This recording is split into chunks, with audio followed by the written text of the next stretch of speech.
Round one, fight. And that's the bottom line. His kick is good. I need a weapon. You cannot escape. You forget 1,000 things every day. How about you make sure this is one of them? Here we go! It's time for the main event. What's up, everybody? Welcome back to another episode of the Single Player Experience Podcast, the premium podcast that celebrates all things single player gaming. As always, I'm your host, Sebastion, and if you're new here, this is the spot where I break down the latest news, reviews, and recommendations, all with one mission in mind, baby, is to help you find your next favorite single player game. So, if you've been following the news lately, if you've been following gaming lately in general, you know that we have had one of these big magical events lately that seems like everybody and their mom, like, especially in video games, stops and pays attention to, and that's a Nintendo Direct. And y'all, this one felt like it was going to be special. And it was because this felt like it was going to be a big one.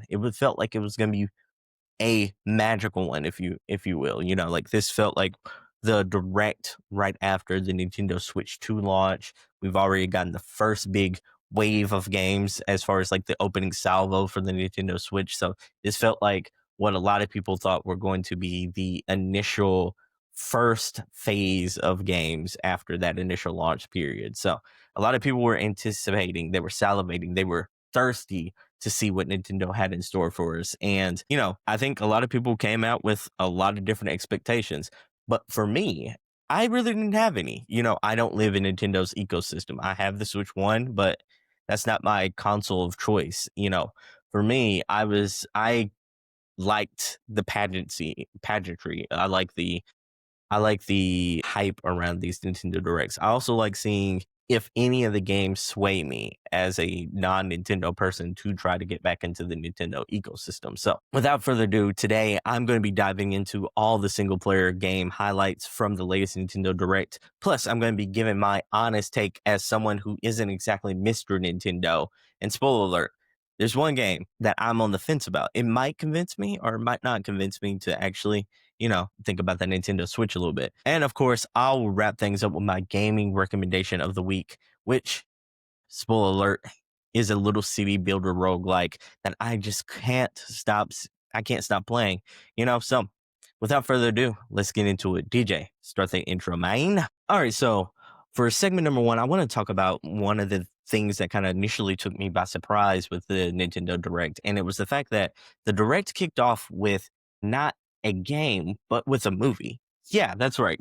Nintendo showed us our first look at the Super Mario Brothers 2 movie. You know, it is titled the Super Mario Galaxy movie. It's set to hit theaters in April of 2026 and as part of Mario's 40th anniversary celebration.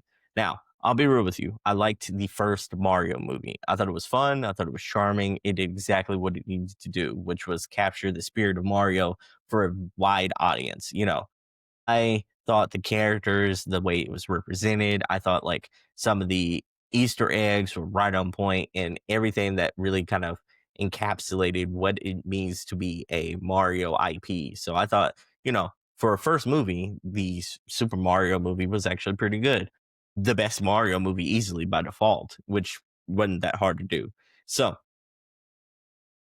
I'll admit, though, I enjoyed the Super Mario movie for what it was. I enjoyed it. Didn't necessarily think it was the best movie of all time, but it was a very good video game movie. So with that said, I wasn't one of those people that went back to the theaters twice, 3 times, or 4 times to help, you know, catapult that movie into $1 billion box office hit that it actually became. You know, I wasn't one of those people. But what has been curious about the sequel, and I think this is the big topic about this movie, is the galaxy angle of it. You know, I'll admit to you, I never played the Super Mario Galaxy games. I know, gamer crime. I hear that those games are absolutely sensational, one of the best 3D platformers of all time. I'm not a big 3D platformer guy and not a big Nintendo guy, so those games, I wasn't rushing out to go play those games, even though I know those games get nothing but praise and most likely deserves the praise that they get. People call Super Mario Galaxy 1 and Galaxy 2, some of the greatest games of all time. I get it. I've heard plenty of things about those games being goated. And I want to say that, like, while I've heard tons of things about how great that gameplay was, I really have never heard anything about like how great the narrative was about Super Mario Galaxy 1 or Galaxy 2. So I'm curious on where the story is going to go, how well they're going to adapt the whatever those game stories were into like movie format, on whether they're going to take liberties and kind of make their own little thing and just use the galaxy elements as kind of like a loose blueprint of what they kind of want to do. So I'm curious, that makes me kind of wonder how much of the narrative meat there was for the Galaxy inspired movie. I guess we'll find out in 2026. Either way, we both know two things are going to be true about this movie here. This movie is going to do absolute gangbusters in the theater. There's no ifs, ands, or buts about it. Mario Galaxy movie is probably going to make $1 billion. I'm calling that right now. This movie is going to be $1 billion movie in 2026 if it doesn't get delayed out of 2026. And then two, the thing that I know about this movie is that people are going to rush out and go see this in flocks, absolute flocks. People who loved the first movie are absolutely coming back to see this the second time around, and then the people who were on the fence, are kind of like casuals about Mario and such like that, are still probably going to see this movie. So let me know what you think in the comments below. Are you hyped about the Super Mario Galaxy movie? Do you think this was a good intro teaser trailer to and announcement trailer about this? Tell me what your thoughts are and let me know in the comments. Mission complete.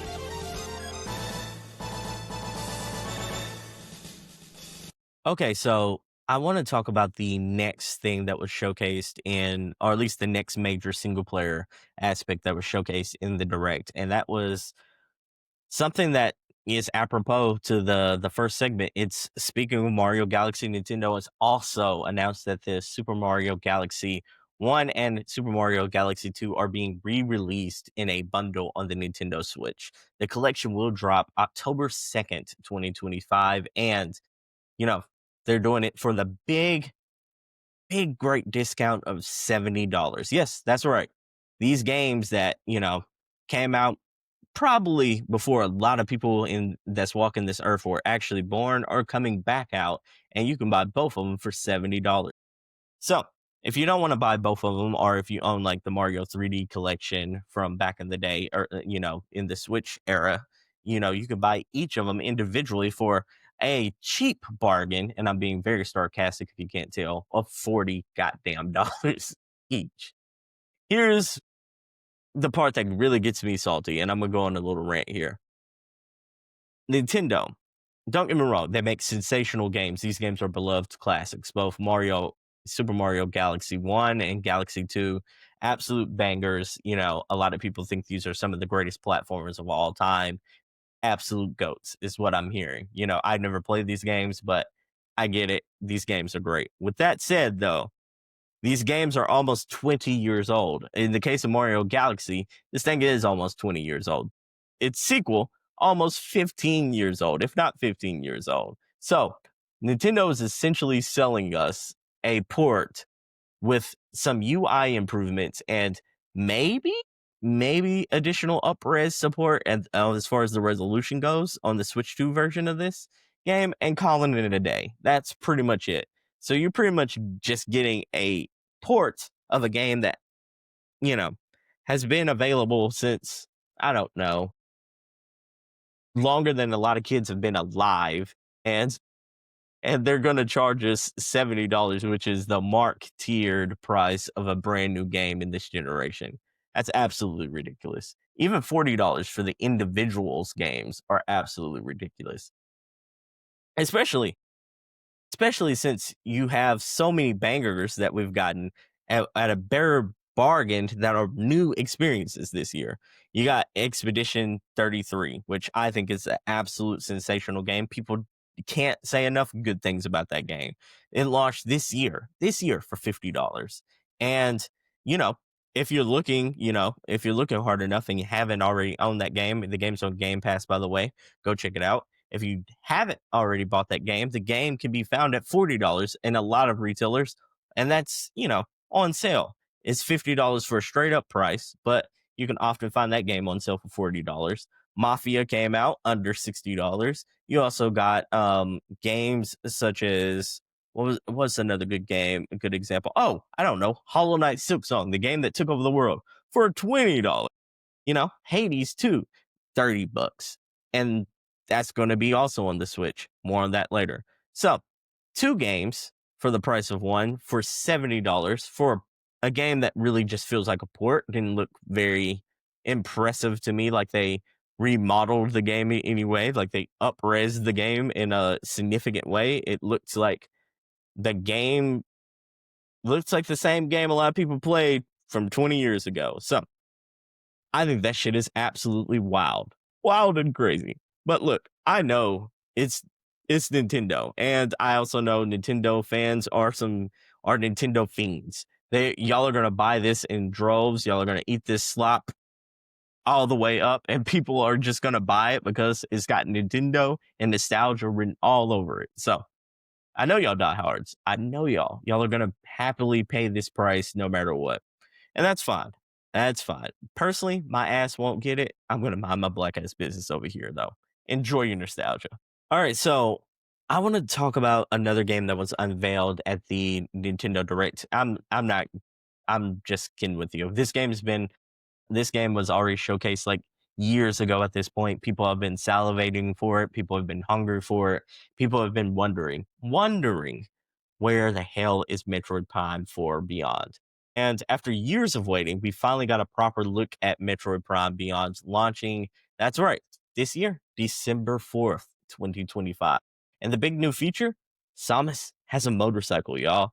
So you heard that right. After years of waiting, they unveiled that Samus has a motorcycle. And I'll be honest, it looks kind of dope, but it also looks kind of same old, same old. I've seen Metroid before, but outside of the open areas that they're kind of advertising, it seems like this was a Metroid Prime game, which for a lot of people and a lot of fans seemed right up their alley. Yeah, again, I'll be honest. Look, Metroid Prime has never been my thing. When the first game was re-released for the Nintendo Switch, that was my first time actually playing a Metroid game, like a actual brand named like Metroid game. I played plenty of Metroidvanias, but that was my first time experiencing Metroid, and I think I was way too late to the party. I knew why people appreciated that game. I think like the gameplay was solid. The puzzles were absolutely puzzly and great as far as puzzles go. I'm just not a puzzle poppy like that. I'm not a person who's just going to naturally play puzzle games like that. And outside of those puzzles, I don't think it did. And like the first Metroid Prime game did anything narratively that really pulled me into that universe and made me enticed to actually learn more about what was going on and about who this character Samus is or anything like that. So my attachment and my love of Samus is just playing the shit with her in Super Smash Brothers.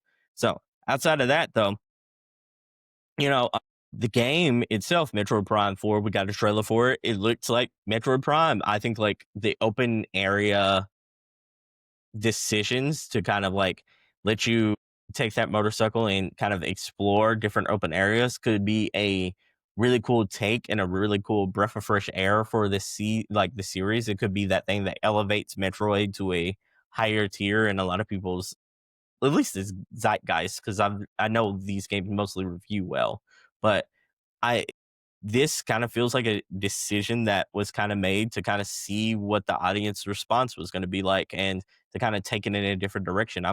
I'm kind of digging it a little bit. I will admit some of the like motorcycle desert areas that we saw in the trailer looked empty as shit, and that's a little bit concerning to me. I wonder how full that open world or that open area part of the game is actually going to be, and I hope that's fleshed out well, because it seems like that could be a really cool add-on or really cool like component of this game. But I digress. I wonder what y'all are feeling. Like, are y'all excited about Metroid Prime 4? Did this trailer make you more excited? Are you hyped? Is this going to be a day one buy for you? Let me know in the comments. Tell your boy what you think about this trailer for Metroid Prime 4 Beyond.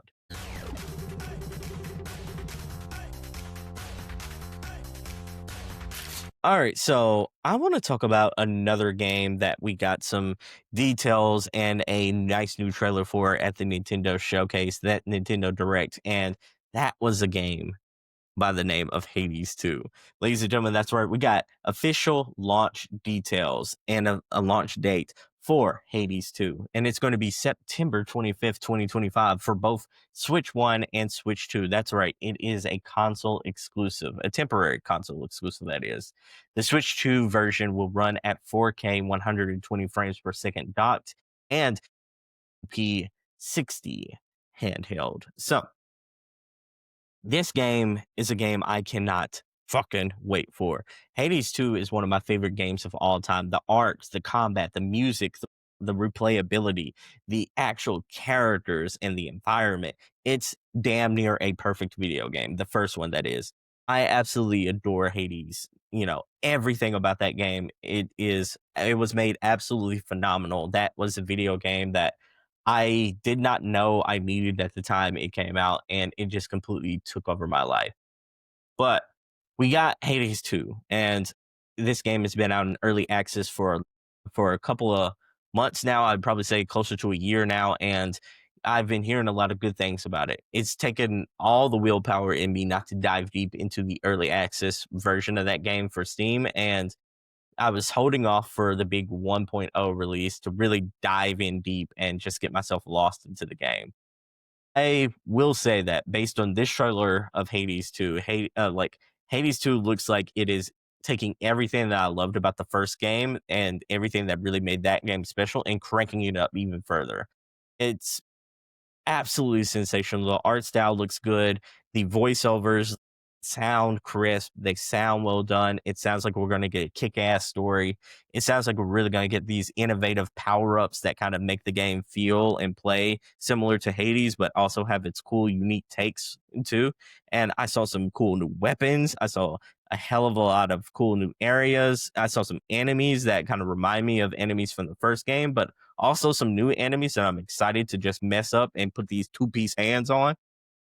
Everything about this. I'm excited to learn about the new protagonist too. Oh my goodness. I cannot absolutely wait for Hades 2. Again, September 25th cannot come fast enough. I love this. I love everything that I saw about this game.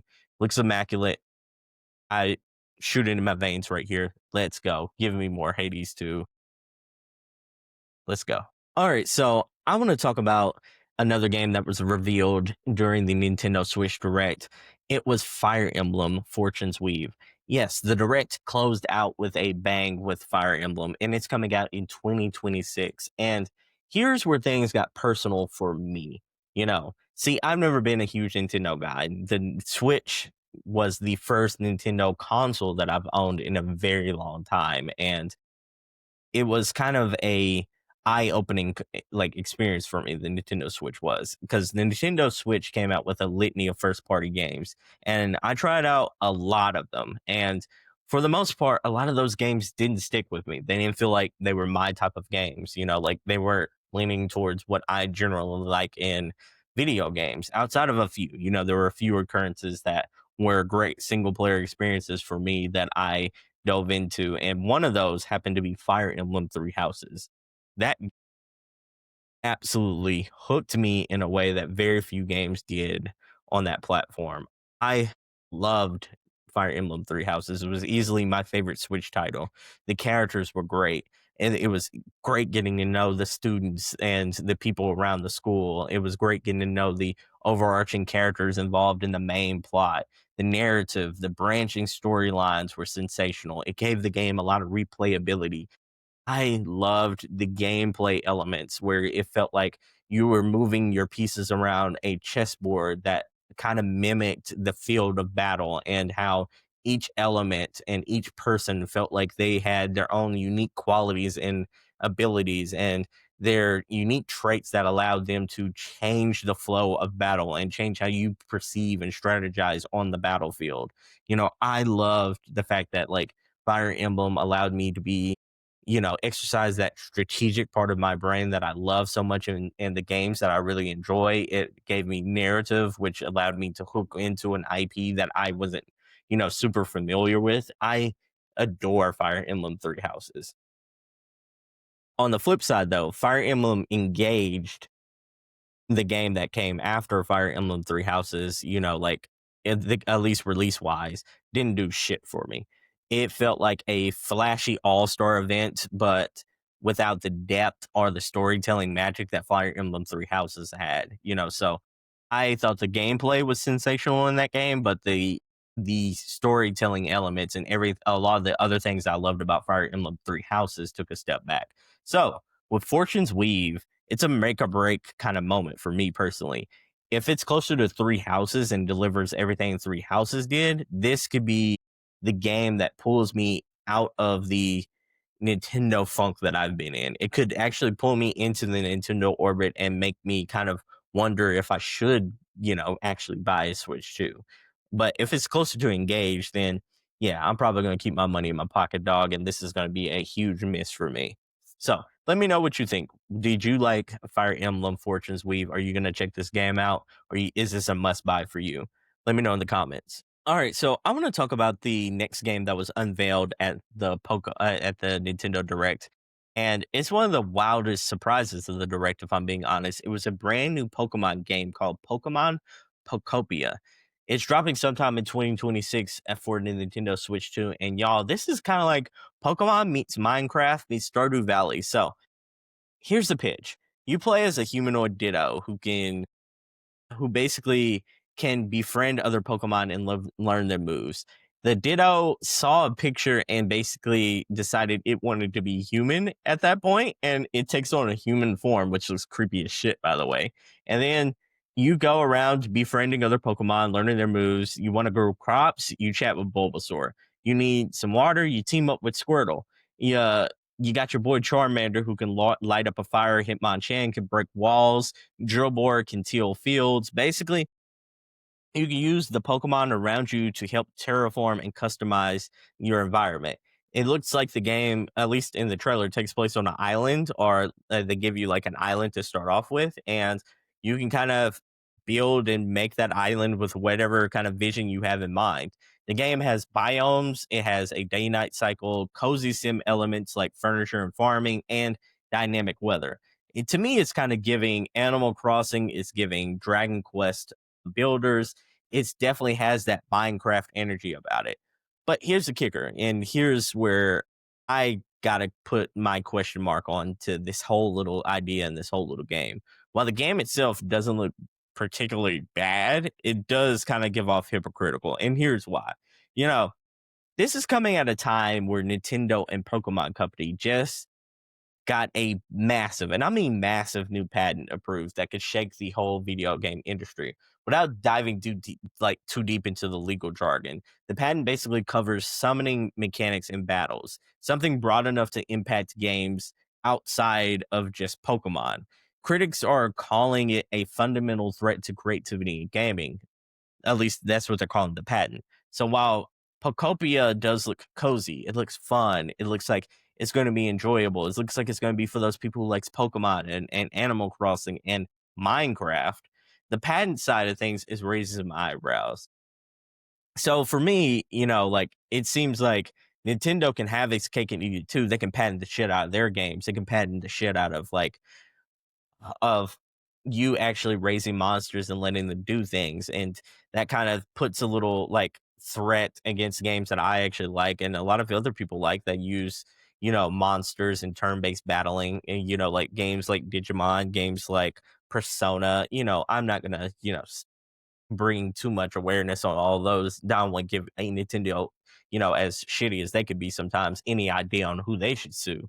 Now that they got this patent, but there's plenty of games out there that kind of use this mechanic already, and you know, they patent the shit out of this one idea. Meanwhile, Pokemon Pokopia comes around with its cozy looking ass game. And they are basically ripping off of a lot of things on Stardew Valley and Minecraft and a lot of other cozy sim games, like, so it's kind of hypocritical, right? The Pokemon can basically patent the shit out of, all the things that deal with pocket monsters or deal with like monsters and battling, but then like they can put out their own game that is kind of like their version, their clone of of other games in the industry. Let me know what you think, because rubs me the wrong way. Anyways, let me know what you think in the comments below. Are you interested in playing Pokopia? Are you gonna give this game a shot? Do you feel like this kind of rings foul to you, or you think this is fair play? Either way, let me know. I'm curious.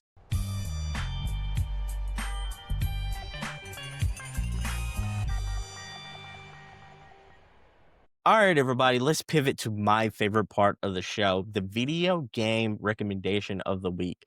And at this time, as I always like to do, I want to shout out a gem that I discovered recently, put you on game, and hopefully allow you to discover a game that's going to be one of your favorite games to play. So, the game that I want to shout out this week is called Against the Storm by Ermite Games.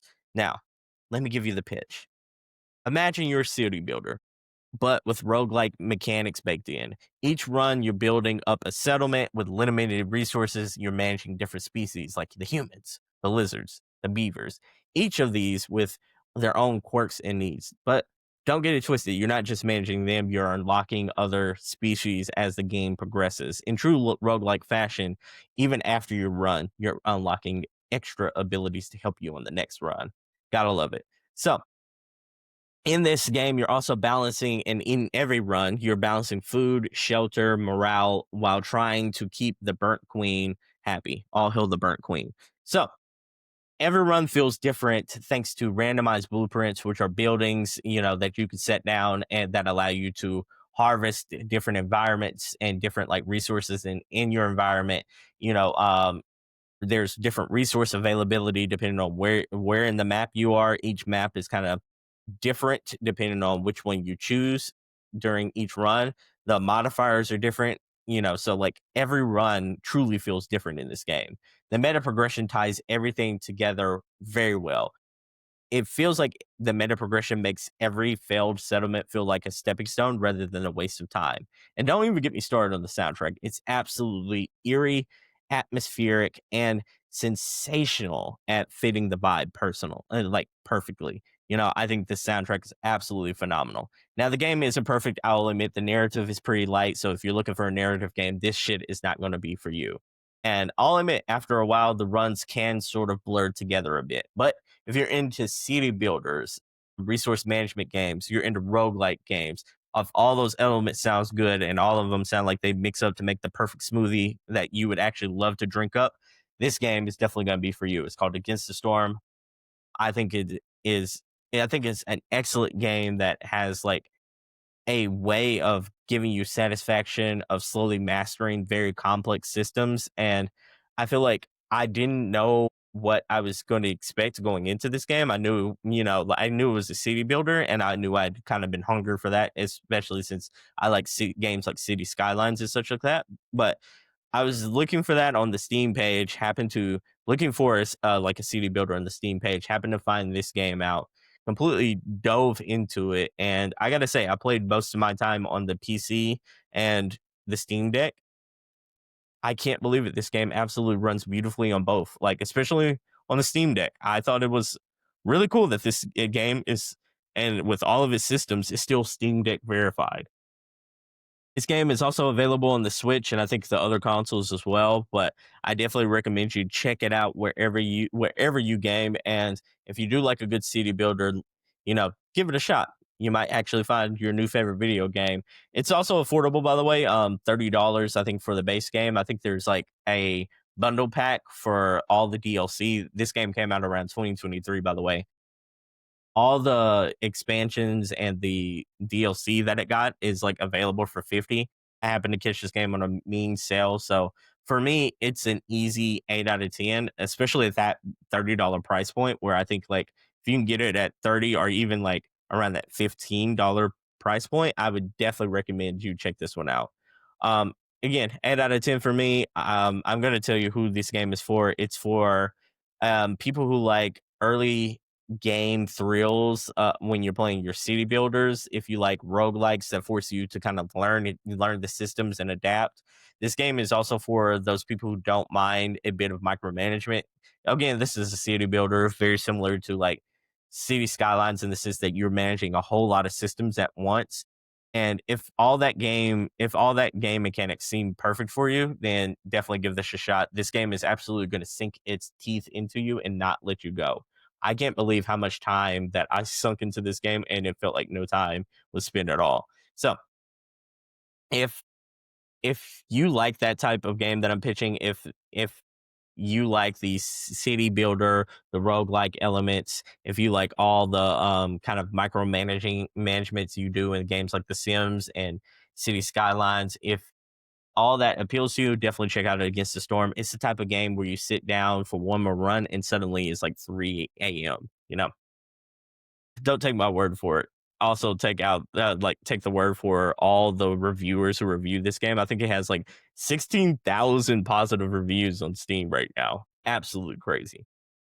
And that's going to do it for this episode of the Single Player Experience Podcast. Damn, y'all, we covered a ton today. We talked about like everything from the Nintendo Direct highlights, especially the single player games like Metroid Prime 4, Fire Emblem, Fortune's Weave, the the new Pokemon Pokopia. We talked about Hades 2 and other things. I also gave my video game recommendation of the week, which was Against the Storm, a game I think you should definitely check out the trailer for. Yeah, we covered a lot.